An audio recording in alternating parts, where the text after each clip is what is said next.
Hey everybody, Zeal Brothers here once again and want to make another video. This one is about a weird situation, and I'm just asking this question because there's a debate about it. Is there a diaper shortage? Now, I know if you're not a parent, you don't care about this. But this is simply something that is emblematic of a larger problem. So let's just talk about it. Is there a diaper shortage? Now, there have been news articles that talk about it, and there are lots of rumors that are going around. If you talk to people about this issue, people are talking about diaper shortages. And you might say, well, I don't give a crap. I'm single or I don't have kids. Okay, fair enough. But the problem is that if there's a diaper shortage, there are other shortages that are going on. Now, even if there is not a diaper shortages, short diaper prices have gone up 20%. And once again, you might say, I don't care, I don't buy diapers.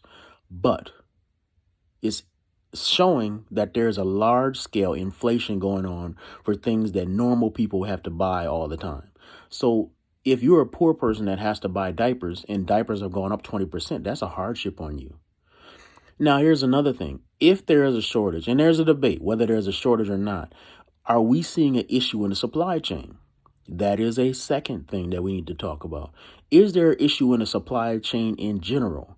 And the answer to that question would be yes. And that's why we would say if there was a diaper shortage, we shouldn't be surprised by it. Why is there a shortage in the supply chain? Well, there's a few problems.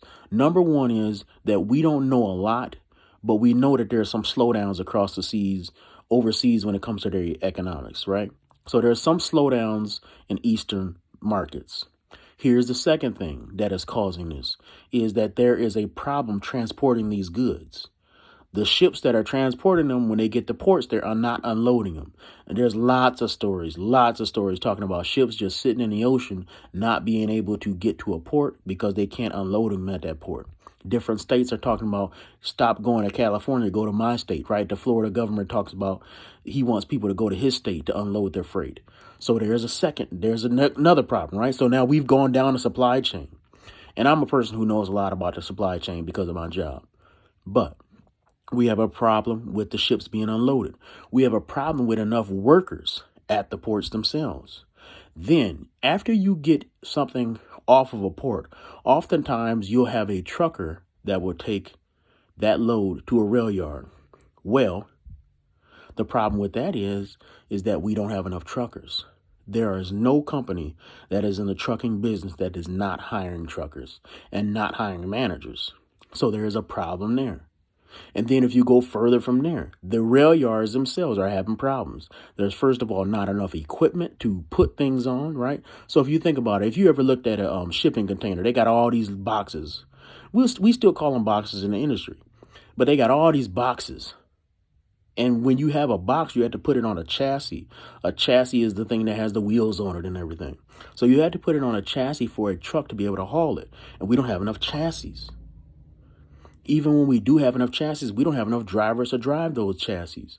And when we get it to the rail people don't have enough workers there to get it off a chassis and put it onto a train. We don't have enough train drivers. Then when we get it across back to the other place that it's going to, right? So it goes from one rail yard. So for example, let's say you get it on the dock in California. It gets taken to a rail yard in California and gets shipped over to Atlanta or gets over to Dallas. Once it gets to that other side, there's not enough drivers on that side.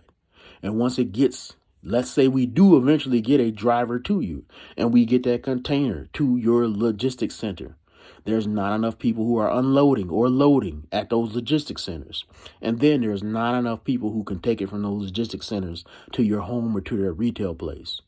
So there is a severe problem in the supply chain. And the diaper issue is just one of the many problems that we face. So is there a diaper shortage? News articles might be mixed on the issue. And I will post an article that is skeptical about that issue because I don't want to bias you. I want you to try to be informed. But the supply chain itself is in danger. Now, you might ask me, why is the supply chain in danger? Well, there are two major causes to that. One is we have way over generous unemployment benefits where people are literally not working and getting paid well. The second reason is because we have pushed so hard. people going to university and not people just getting skilled labor. So, and this is the case for almost any field like this. Welders, we need more welders. We need more HVAC specialists. We need more people in construction. We need all kind of people who they don't necessarily need a bachelor's degree to do their job, but they need some technical training to do their job. Those fields are all suffering. And it's getting to the point now where you need people so badly that it's getting to a critical point where people can't even do their jobs anymore. And what is happening furthermore is you're going to see a degrading in service. So, for example, let's say that you can't hire enough managers. Well, if you can't hire enough managers, at some point, the people who are left, right? Let's say it used to be 10 managers. Now you only got 8. You're going to hire somebody. And eventually, you're just going to hire the next slug that apply. Let's just be honest. That's what companies do.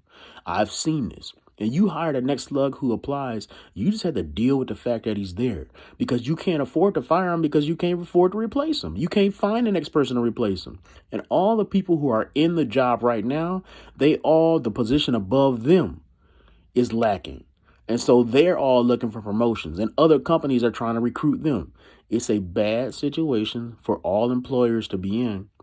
And it's a good situation for some employees to be in, but that is limited. Why is that limited?